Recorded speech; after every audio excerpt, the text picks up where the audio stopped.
Assalamualaikum warahmatullahi wabarakatuh. Good morning, students. How are you today? I hope you in the good condition. Oke, pembelajaran jarak jauh kali ini kita akan membahas tematik 6A, subtema 1, pembelajaran 4. Sebelum kita mulai, persiapkan buku tulis, pensil, atau pulpen ya, sehingga kalian bisa mencatat bagian-bagian terpenting, dan jika ada sesuatu yang sulit untuk dimengerti, kalian bisa catat, dan kalian bisa tanyakan kepada wali kelas masing-masing.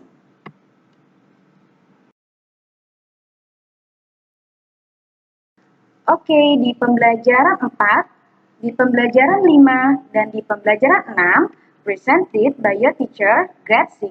Ada Memrika Amelia, Miss Ayu Sahara, dan Miss Andriani Eka Wulandari. Oke, konsentrasi dan fokus.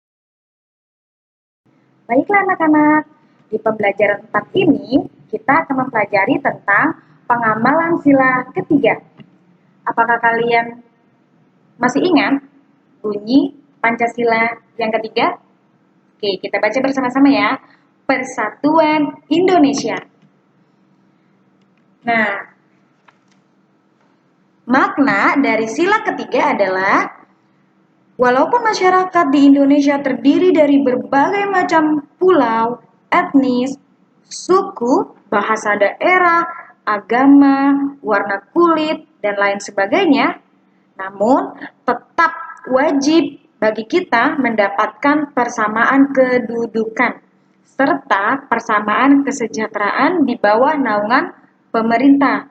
Nah, guna menjaga persatuan dan kesatuan Indonesia.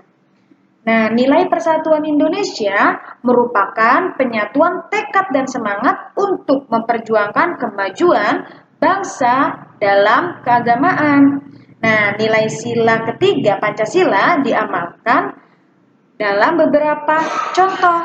Nah, di sini Miss berikan 2 contoh.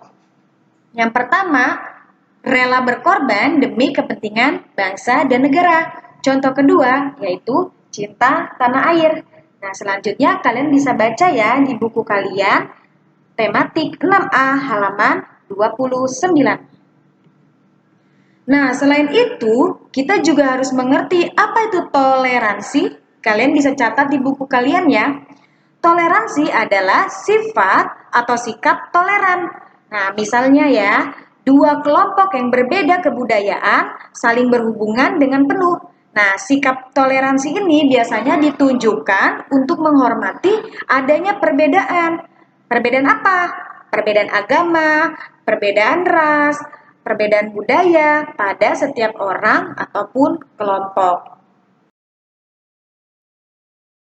Oke anak-anak, di slide ini kita akan membahas tentang kesimpulan.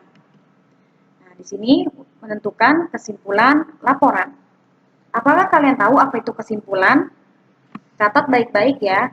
Kesimpulan adalah kalimat yang disampaikan yang diambil dari beberapa ide pemikiran dengan aturan-aturan yang berlaku.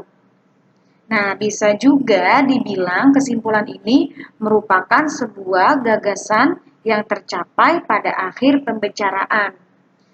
Jadi, kesimpulan itu adalah hasil daripada pembicaraan atau juga hasil daripada teks yang sudah kamu baca. Jadi kesimpulan dapat dibuat dengan mengambil intisari atau informasi penting dari sebuah teks. Kemudian kalian susun ke dalam pernyataan dengan bahasa kalian sendiri. Nah, untuk membuat kesimpulan teks ada beberapa hal yang perlu kita perhatikan. Nah, di sini ada 3 poin. Yang pertama, kamu tentukan ide pokok teks. Ide pokok adalah gagasan pokok ya. Nah, yang kedua, mencatat kata kunci teks. Jadi, kamu akan tulis kata-kata yang terpenting pada sebuah teks. Yang ketiga, kamu membuat pernyataan yang sesuai dengan ide pokok dan kata kunci pada teks tersebut. Kalian bisa lihat pada contoh tematik 6A halaman 30. Di situ ada perbedaan tentang paragraf dan kesimpulan.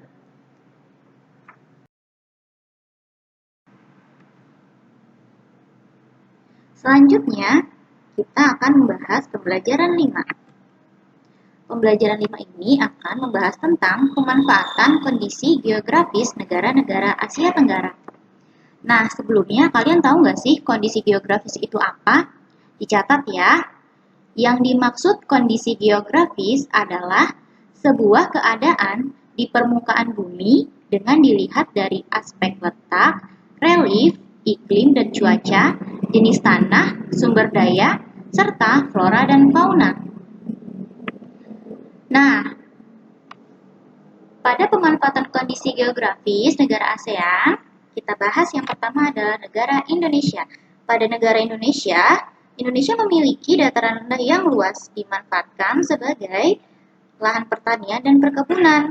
Lalu, untuk hasil lautnya, negara Indonesia dapat diambil hasilnya seperti ikan, rumput laut, dan garam.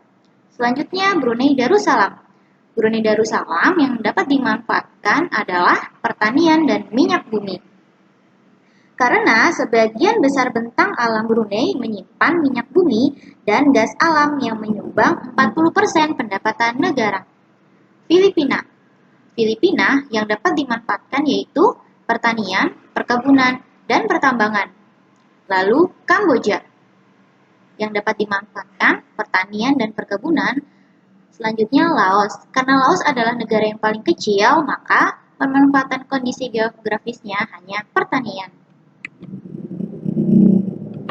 Untuk negara Malaysia ini yang dapat dimanfaatkan adalah pertambangan dan perkebunan. Karena Malaysia memiliki perkebunan yang luas, yaitu contohnya adalah perkebunan karet. Myanmar. Myanmar memiliki sumber daya alam yang beragam, tapi yang paling banyak yang dapat dimanfaatkan adalah pertambangan. Lalu, Singapura. Singapura banyak sekali terdapat pertanian hidroponik dan manfaat lahannya adalah peternakan unggas. Thailand. Kondisi geografis Thailand yang subur dimanfaatkan penduduk untuk bertani. Thailand itu juga merupakan lumbung padi utama di Asia Tenggara. Selain pertanian, Thailand juga memanfaatkan kondisi geografis pertambangan. Vietnam. Vietnam yang dapat dimanfaatkan adalah industri dan pertanian.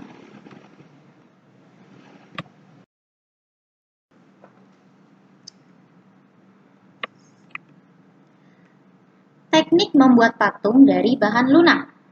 Kita dapat membuat patung menggunakan bahan yang mudah ditemukan sehari-hari, misalnya tanah liat atau plastisin.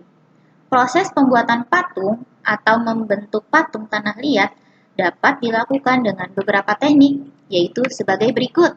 Yang pertama, teknik butsir, yaitu mengurangi sedikit demi sedikit menggunakan sudip, hingga benda yang diinginkan terbentuk.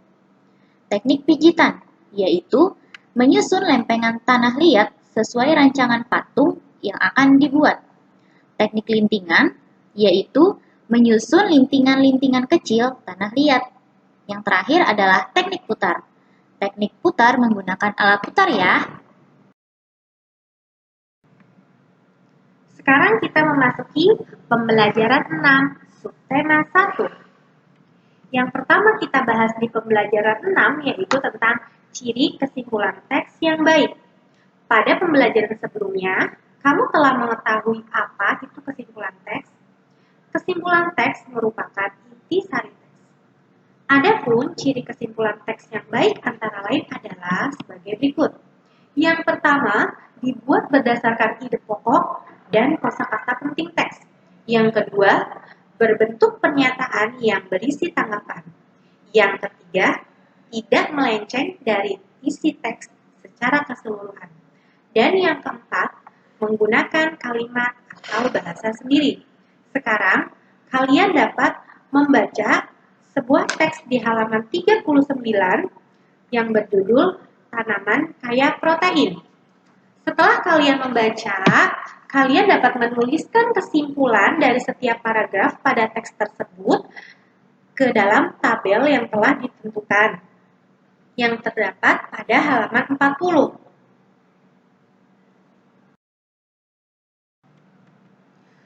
Selanjutnya, pada pembelajaran 6 ini kita akan belajar tentang kegiatan pengamalan Pancasila dalam menjaga tumbuhan di sekitar lingkungan.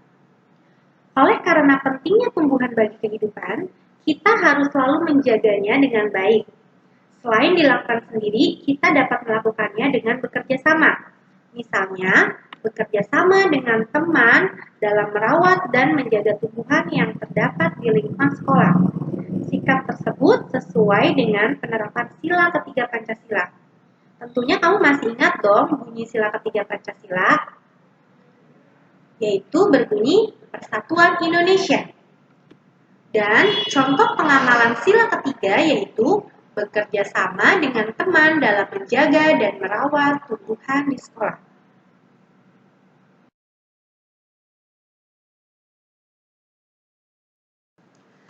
Terima kasih sudah mengikuti dan menyimak pembelajaran hari ini. Thank you for your attention. Semoga bermanfaat ya. Wassalamualaikum warahmatullahi wabarakatuh.